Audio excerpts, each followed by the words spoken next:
ओम शांति। आज मीठे मीठे शिव बाबा ब्रह्मातंत्र द्वारा कहते हैं, मीठी मीठी बच्ची, बेहद के बाबा आए हुए हैं। परंतु यह निश्चय भी कोई कोई को स्थायी बैठता नहीं। जैसे लौकिक संबंध में माँ को बच्चा पैदा होता है तो जट समझ जाते हैं ना कि यह जन्म से और पालना करने वाली।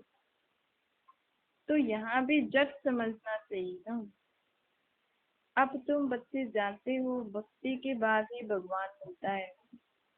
तो अब हमारी भक्ति पूरी हुई। अब भक्ति कितना समय चलती है, कब से शुरू होती है, ये दुनिया में कोई नहीं जानते, पर हम बच्चे जानते हैं। हमने द्वापर से भक्ति की है, अब हमारी भक्ति पूरी हुई, अब बाबा हमें मिला है। तुम बता सकते हो ना भक्ति कब से शुरू हुई? मनुष्य तो कहेंगे परंपरा से चली आती है। ज्ञान और भक्ति दो चीजें जरूर। कहते हैं ये अनादि चलती रहती, परंतु अनादि का अर्थ भी नहीं समझते। अनादि अर्थात जब से यहाँ दुख शुरू हुआ तब से।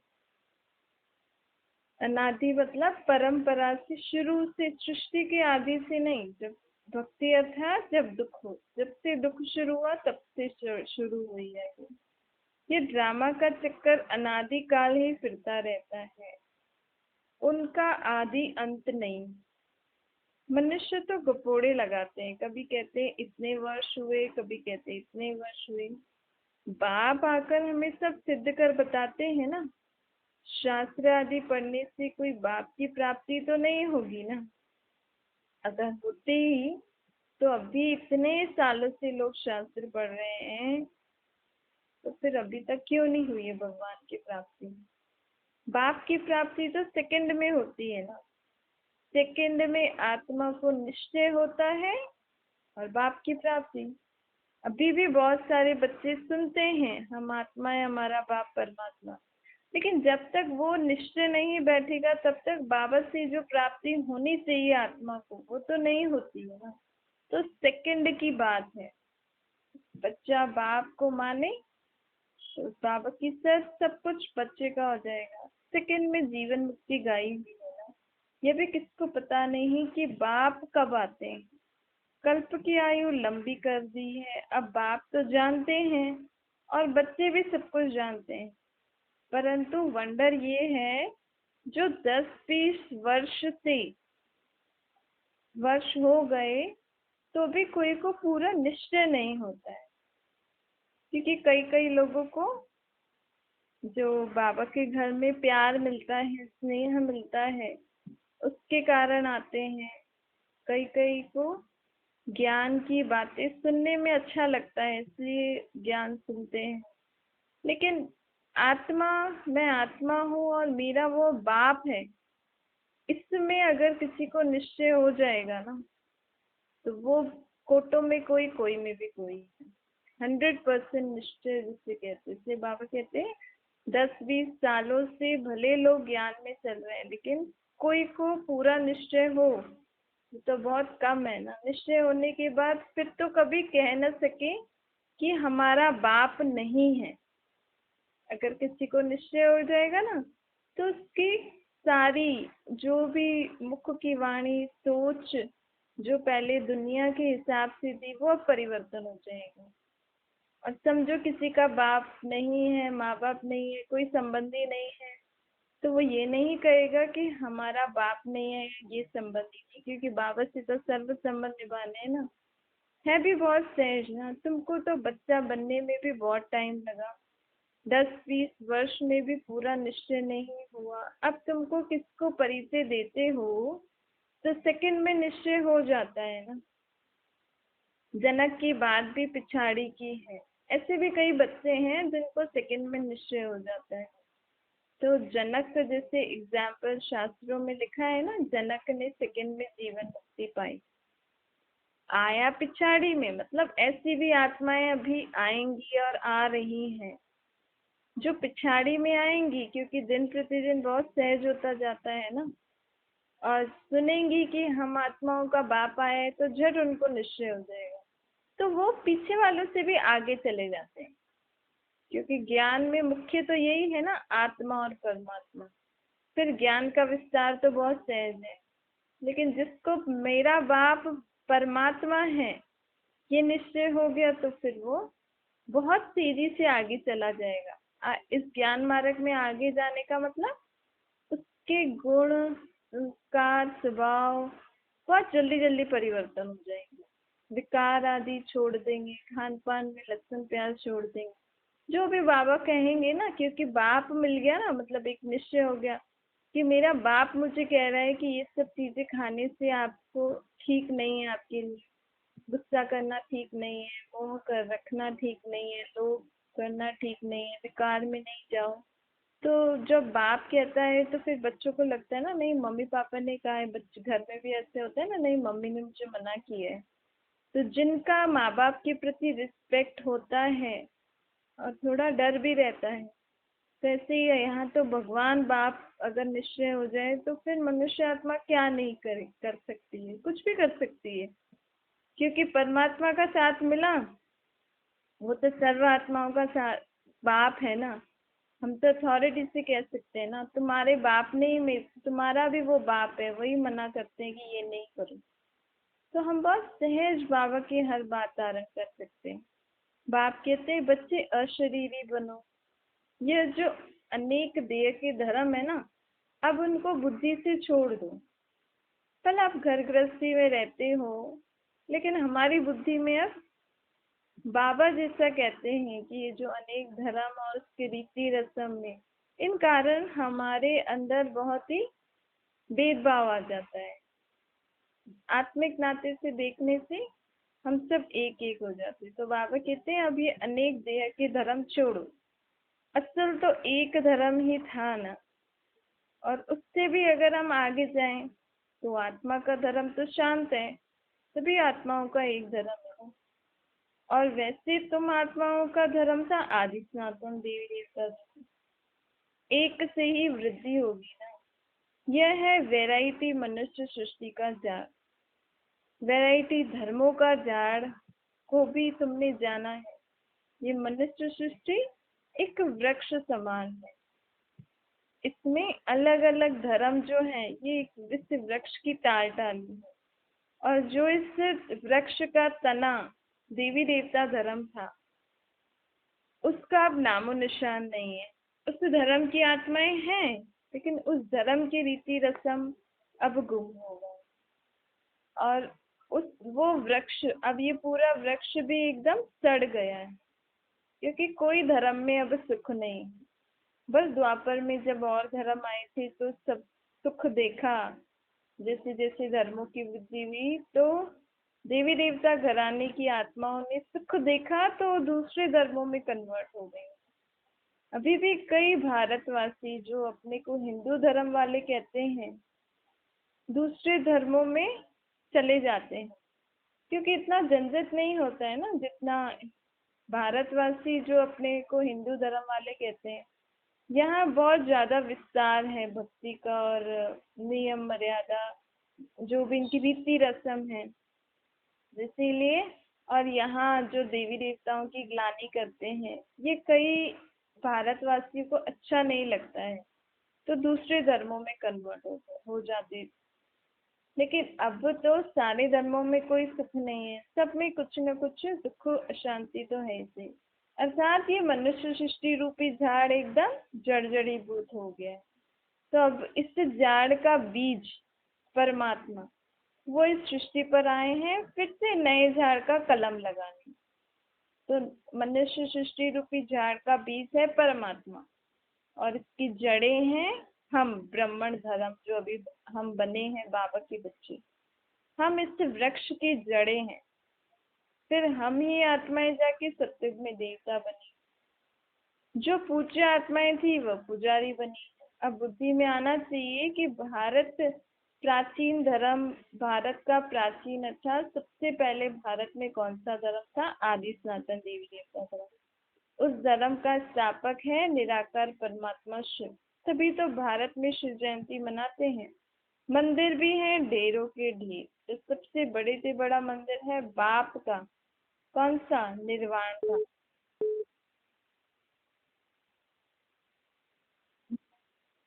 सबसे बड़े से बड़ा मंदिर है बाप का। कौन सा? निर्वाण धाम अर्थात परम धाम। परम धाम में हम चैतन्य आत्माएं, शिव बाबा और हम सब आत्माएं रहती हैं। वो है सबसे बड़े से बड़ा मंदिर, जहाँ हम आत्माएं भी बाप के साथ रहती हैं। मंदिर रहने का स्थान होता है ना, तो ये महतत्व कितना बड़ा है, बड़ा मंदिर है। परम धाम जहाँ हम सब रहते हैं, वो महतत्व कितना बड़ा मंदिर है ना। तुम्हारी बुद्धि में आना चाहिए कि ब्रह्म तत्व तो सबसे ऊंचे से ऊंचा मंदिर है। हम सब वहाँ के रहने वाले हैं। उस मंदिर में सूर्य चांद नहीं होते। उस मंदिर में रात दिन भी नहीं होता है।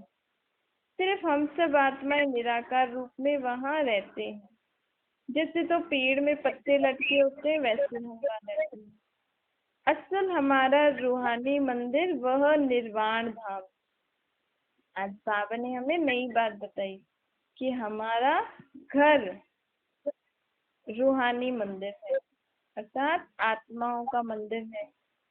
उसको शिवालय भी कहते हैं, जहाँ हम शिव बाबा के साथ रहते हैं ना।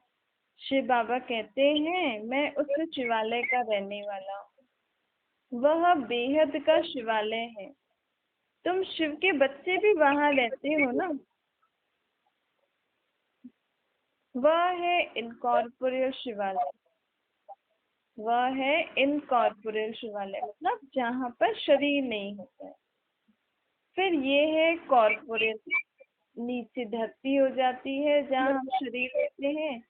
फिर हम ऊपर से इस कॉर्पोरियल दुनिया में आते हैं, यहाँ रहने का स्थान बनेगा।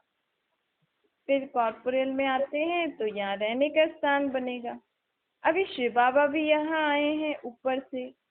कहाँ आकर बैठे हैं? हम आत्माएं तो शरीर में आकर बैठी है ना, अपने अपने अकाल तख्त पे।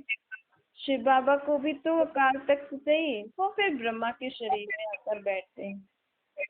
यह है चैतन्य शिवालय। पूनम बहन, वो म्यूट बटन दबा दो। जी। बाबा कहते हैं यह है चैतन्य शिवालय, जिससे तुम बातचीत कर सकते हो। अभी बाबा नीचे आए हैं तो हम सब बाबा के साथ बैठे हैं, तो चैतन्य में है ना, मतलब बातचीत कर सकते हैं। चैतन्य अर्थात जब हम शरीर द्वारा एक दूसरे से बातचीत कर सकते हैं, तो ये चैतन्य शिवालय है। यहाँ पे हम एक दूसरे से बातचीत कर सकते हैं। वह निर्वाण धाम भी शिव बाबा का शिवालय है, जहाँ हम सिर्फ आत्माएं रहती हैं। वह घर सबको याद पड़ता है। आत्माओं को अपना घर परम धाम याद पड़ता है ना। वहां से हम आते हैं यहाँ पाठ बजाने। पहले सतो प्रधान पाठ बजाते हैं, फिर सतो रजो तमो में आते हैं। और इस स्टेजेस में हर एक चीज को, मनुष्य आत्मा को प्रकृति में आना ही है। सतो प्रधान सतो रजो तमो, ये बात दुनिया में किसी की बुद्धि में नहीं है। हमने भी अभी जानी है ना। हमें किसने बताया है? बाबा ने। जो भी आत्माएं हैं उन सबको अपना अपना अनादि पाठ मिला हुआ है, जिसकी न आदि है न अंत है। तुम बच्चे जानते हो, हम असल उस निराकारी शिवालय के रहने वाले हैं। शिव बाबा अभी स्वर्ग की स्थापना करने आए। सत्य को भी शिवालय कहा जाता है, लेकिन वहां शिव बाबा नहीं आते। सत्य को शिवालय कहेंगे क्यों? क्योंकि वो शिव बाबा ने स्थापन किया है। उसको कहेंगे स्वर्ग, वहां बच्चे रहते हैं। उन्हों को यह राज्य भाग्य कैसे मिला? वह है सत्युग का आदि, अभी है कलयुग का अंत। इस संगम युग पर बाबा ने ही हमको राज्य भाग्य दिया ना। तो सत्युग में देवी देवताओं को हेवन का मालिक किसने बनाया? यहाँ भी अच्छे, कितने अच्छे अच्छे खंड हैं। अमेरिका सबसे फर्स्ट क्लास खंड है, बहुत पैसे वाला और ताकत वाला भी है। इस समय सबसे हाईएस्ट है ना। बृहस्पति की दशा बैठी हुई है इस पर, अमेरिका पे। परंतु उसके साथ साथ राहु की भी दशा बैठी हुई है अमेरिका पे। राहु की तो पूरी दुनिया में ही है, लेकिन बाबा अभी अमेरिका की बात कर रहे हैं। इस समय राहु की दशा तो सबके ऊपर बैठी हुई है। विनाश तो सबका ही होना है ना। भारत जो सबसे साहूकार था, भारत गरीब हो गया है। सत्ययुग में फर्स्ट क्लास था स्वर्ग, भारत। और अभी नर्क में फर्स्ट क्लास कौन है? अमेरिका। लेकिन ये माया के हिसाब से फर्स्ट क्लास है अमेरिका। और सत्ययुग परमात्मा का स्थापन किया हुआ फर्स्ट क्लास दुनिया है। अब भारत गरीब हो गया है। ये सब कुछ माया का भपका है, माया का फुल फोर्स है अभी। इसलिए मनुष्य इनको स्वर्ग समझते हैं। ये है कलयुगी स्वर्ग। अमेरिका में देखो क्या लगा पड़ा है। मनुष्य कितने आकर्षित हो जाते हैं ना कलयुगी स्वर्ग को देखकर। बॉम्बे भी कितना फैशनेबल हो गया है। आगे बॉम्बे ऐसा नहीं था। माया का पूरा पाम्प है। लोग तो माया पैसे को समझते हैं। बाबा कहते हैं विकार। माया का पाम्प अर्थात विकार भरे हुए हैं। ऐसे ऐसे जो बड़े बड़े देश और जो बड़ी बड़ी सिटीज होती हैं, जिसका बहुत नाम होता है, वो किस लिए होता है? क्योंकि वहाँ माया अर्थात विकार बहुत भरे भरे रहते हैं। कितने 8-10 मंजिल के महल बनाते हैं। स्वर्ग में थोड़ी इतनी मंजिलें होती हैं। वहां तो डबल स्टोरी भी नहीं होगी, 2 मंजिल भी नहीं होगी। यहाँ ही बनाते हैं क्योंकि यहाँ जमीन नहीं है ना। जमीन का बहुत भाव बढ़ गया है, तो मनुष्य समझते हैं यही स्वर्ग है। अब यहाँ मनुष्य ज्यादा हो गए हैं, इसीलिए पैसा ज्यादा लेते हैं, भाव बढ़ गए हैं। तो लोग समझते हैं ज्यादा महंगी चीज मिल रही है तो ये स्वर्ग है। और इतनी बड़ी बड़ी बिल्डिंग्स बन रही हैं, इतने फैशनेबल हैं। सुबह उठ के नहाओ दो, ब्रश करो नहीं, खाओ पियो, टीवी भी देखो, तो ये फैशन हो जाता है। तो बाबा कहते हैं देखो ये है कलयुगी स्वर्ग। यहाँ ही बनाते हैं क्योंकि यहाँ जमीन नहीं है। जमीन का बहुत भाव बढ़ गया है ना, तो मनुष्य समझते हैं ये स्वर्ग है। प्लेन बनाते रहते हैं, परंतु कहते हैं नर चाहत कुछ और। मनुष्य कितनी चिंता में रहते हैं। मौत तो सबके लिए है।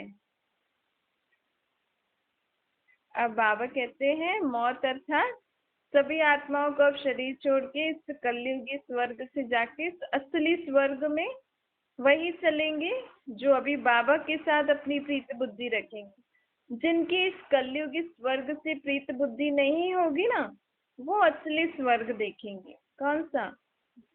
अभी जो आएगा सत्ययुग की दुनिया। बाबा कहते हैं अब तुम्हारी बुद्धि में नई दुनिया लगी हुई है। अभी सबके वानप्रस्थी में जाने का समय था। सभी आत्माओं को अब थोड़ा समय के लिए वाणी से परे अपने उस शिवालय घर में जाना है। क्योंकि बहुत खेल लिए ना, खेल खेल के लड़ाई झगड़ा कितना करते हैं। तो अब बाबा कहते हैं बस अब थोड़ा समय ऊपर चल के शांति में बैठो। बहुत तुमने बोला, खेला, खाया पिया, मौज करी, अब चलो अपने घर। पर तुम मौज तो करते हो, लेकिन जब लड़ाई झगड़ा एक दूसरे के साथ बुरा करते हो तो दुखी भी कितना होते हो। और वो दुख की पुकार मेरे पास आती है। तो अब मैं कह रहा हूँ अब तुम सबको वाणी से परे वानप्रस्थ अवस्था में जाने का समय है। इसलिए बाबा कहते हैं अब जाना तो सभी को है। अब जो भी हिसाब किताब है, या तो वो मुझे याद करके चुकतू करो, नहीं तो फिर अंत में सजा खानी पड़ेगी। मच्छरों सा दृश्य तुम सभी आत्माएं उड़ के मेरे साथ जाओगी। 84 जन्म का चक्कर पूरा हुआ। अब मुझे जीते जी याद करो। हम जीते जी स्वर्ग में जाने के लिए तैयारी कर रहे हैं। और कोई भी स्वर्ग में जाने की तैयारी नहीं कर रहा है। अगर स्वर्ग में जाने की खुशी हो, फिर बीमारी में दवाई आदि भी न करे, क्योंकि वो खुशी से हम खुशी खुशी में ही रहते हैं तो बीमारी की भी चिंता नहीं रहती।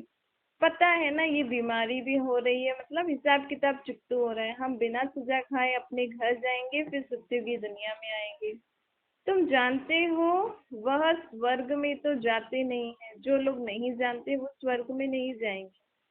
बाकी स्वीट होम में तो सभी जाएंगे। गॉड फादर का होम अर्थात रूहानी शिवालय, रूहानी अर्थात आत्मा, आत्माओं के रहने का स्थान। फिर सत्य को जिस्मानी शिवालय कहा जाता है।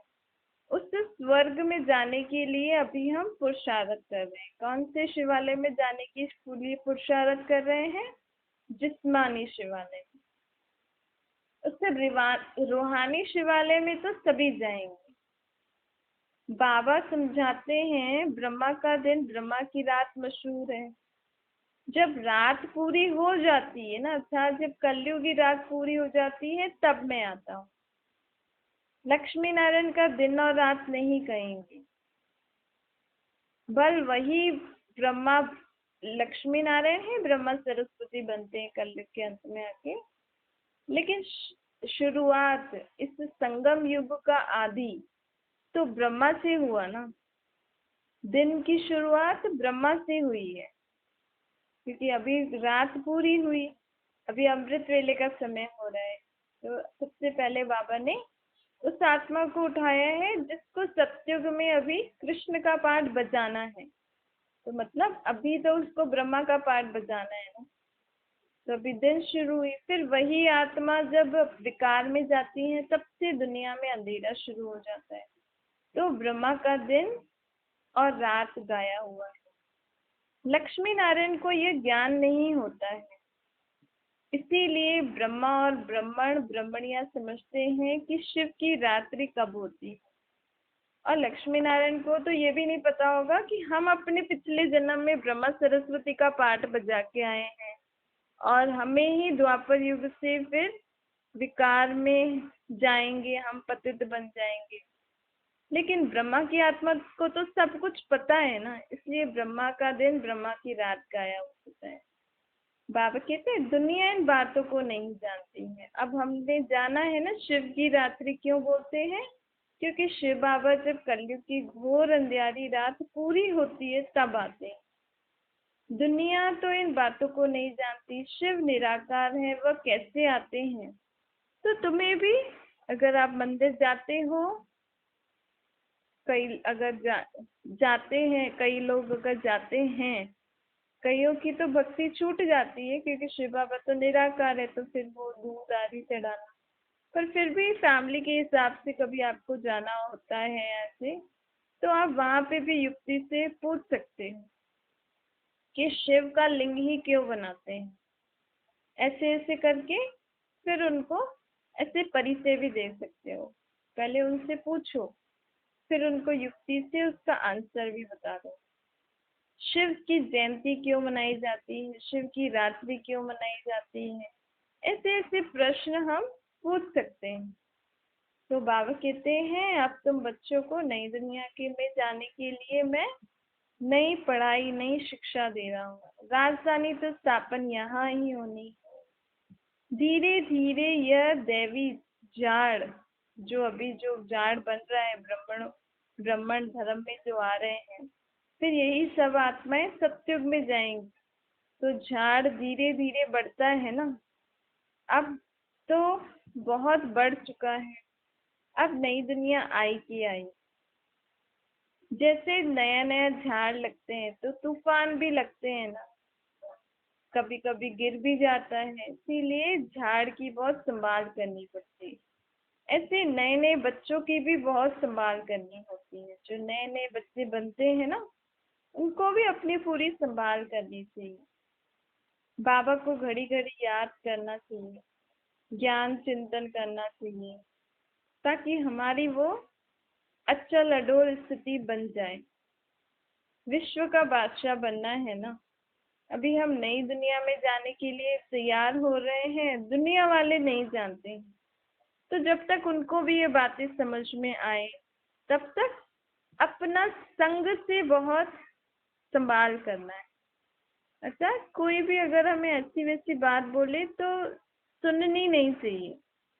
और अगर हमें कुछ नहीं समझ में आता है, कोई हमसे कुछ पूछता है बाबा के ज्ञान के बारे में, नहीं समझ में आता है, तो उनको बोल देना चाहिए कि अभी हमने इतना ही जाना है, अभी हम इतना पहुंचे नहीं। कोई भी ऐसा काम नहीं करना चाहिए जिससे दिल भारी हो। पुरुषार्थ तो करना है, पर बाबा कहते संग की बहुत संभाल करनी। यह है हमारा इस दुनिया का अंतिम जन्म, फिर हम सत्युग में नई दुनिया में नया जन्म लेंगे। बाबा कहते हैं तुम्हें 21 जन्मों का वर्षा देने आया हूँ ना, तो माता पिता की मत पे चलना चाहिए, माता पिता की आज्ञा पर पूरा चलना चाहिए। माता पिता भी खुश होंगे ना, तो बच्चों को आशीर्वाद मिलती है ना। शिव बाबा कहते हैं मैं तो निष्कामी हूँ, अभोक्ता हूँ ना, तो मैं तो कुछ खाता पीता नहीं हूँ, लेकिन हमें बाबा को हमेशा याद करके खाना चाहिए, ताकि तुम्हारे भोजन में भी ताकत बढ़ जाती है। अच्छा, मीठी मीठी सिकिला दे बच्चों प्रति माता पिता बाप दादा का याद प्यार और गुड मॉर्निंग। रूहानी बाप की सभी रूहानी बच्चों को नमस्ते। हमारी भी रूहानी माता पिता बाप दादा को याद प्यार, गुड मॉर्निंग और नमस्ते। वरदान है अनेक प्रकार के भावों को समाप्त कर आत्मिक भाव को धारण करने वाले सर्व के स्नेही बने। देहभान में रहने से अनेक प्रकार के भाव उत्पन्न होते हैं। कभी कोई अच्छा लगेगा तो कभी कोई बुरा लगेगा। आत्मिक रूप में देखने से रूहानी प्यार पैदा होता है। आत्मिक भाव, आत्मिक दृष्टि, आत्मिक वृत्ति में रहने से हर एक के संबंध में आते हुए अति न्यारे और प्यारे रहेंगे। क्योंकि आत्मा का बाप कौन है? परमात्मा। आत्मा को देखते ही बाबा की याद आ जाएगी, तो बाबा देखो खुद ही कितना न्यारा है। न्यारा अर्थात सबके साथ संबंध निभाते हुए भी मोह नहीं है, लगाव नहीं है। विश्व की आत्माओं की सेवा करता है, लेकिन किसी में भी मोह नहीं है। ऐसे ही हमें भी सबके प्रति आत्मिक भाव, आत्मिक दृष्टि, आत्मिक वृत्ति रखनी है, तो हम भी हर एक के संबंध में आते आते अति न्यारे और अति प्यारे हो जाएंगे। तो चलते फिरते यही अभ्यास करो कि मैं कौन सी आत्मा हूँ? शुद्ध आत्मा हूँ। इससे अनेक प्रकार के भाव स्वभाव समाप्त हो जाएंगे और सबके स्नेही स्वतः ही बन जाओगे। कई लोग बहुत कुछ करते हैं ताकि हमें सब अच्छा समझे, परंतु बाबा कहते हैं सबका स्नेही, सबके दिल में अपने प्रति अच्छी भावना उत्पन्न करानी हो, तो हमेशा क्या समझो? मैं शुद्ध आत्मा हूँ। और दूसरों को भी शुद्ध आत्मा रूप में देखो। किसी की भी बुराई या कोई पास्ट की बातें या ऐसी वैसी चीजें नहीं देखो, न ही उसके शरीर को देखो कि इसका मुंह कैसा है, इसकी आंखें कैसी है। सब शुद्ध आत्मा है। स्लोगन है, जिसके पास उमंग उत्साह के पंख हैं उसे सफलता सहज प्राप्त होती है। उमंग उत्साह के पंख अर्थात हर कार्य करने के लिए कुछ न कुछ नवीनता, खुशी, ऐसे कुछ कुछ अच्छे अच्छे विचार अंदर होंगे, तो हमें वो कार्य में सफलता सहज प्राप्त होती है। अच्छा, ओम शांति।